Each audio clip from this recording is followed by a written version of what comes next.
I want to start at the bottom. I want to start by talking about tactics. Tactics in the military sense of the word.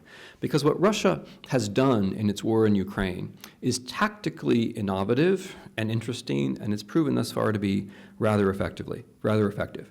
What I would call it is reverse asymmetrical warfare. Okay?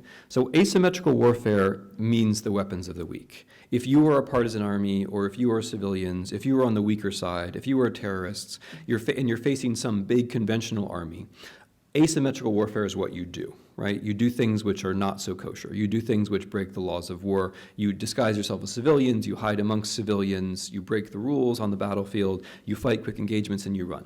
That's asymmetrical warfare, right? Not agreeing you're going to play by the rules. And you have an argument why that's okay, which is that you're small and weak and your opponent is big and strong. What Russia has done is it's reversed this. Russia is big and strong, at least compared to Ukraine. The Russian army compared to the Ukrainian army is overwhelmingly strong.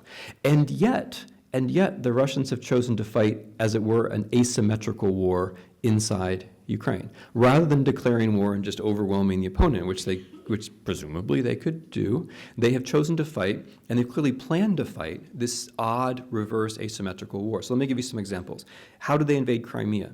They sent troops in unmarked uniforms, right? Which is both asymmetrical warfare. When you send troops and you say that they're not yours and they're from the civilians, they're from the local population, there's no invasion going on, which is of course what they said. But also it's the kind of thing only a state could do.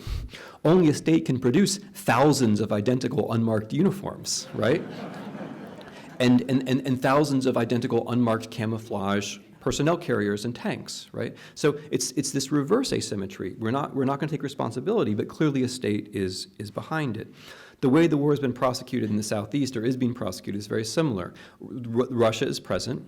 They've intervened massively with their own troops when necessary, but generally what they do is they train people in tactics of partisan warfare. So the local separatists, trained and accompanied by Russians, are fighting wars from cities, right? Which is the classic partisan tactic, because then you draw the fire of your opponent into the cities, which alienates the civilian population, brings them towards your side. That's what partisans have to do. But the interesting thing is, presumably Russia doesn't have to do that. It's just doing it, right? It's choosing to present itself as the weaker side. It's choosing to pretend that there's no war on, right? Right now, literally everyone knows that there are, literally everyone knows, even the people who deny it know. In fact, they know it best of all, that there are Russian troops inside Ukraine, that there's Russian armor in Ukraine, that there's more now than there was when I started my lecture. Everybody, literally everybody knows that. And yet they will not only not say it, they will go to extraordinarily convoluted links to deny it, which is interesting. What does it all mean?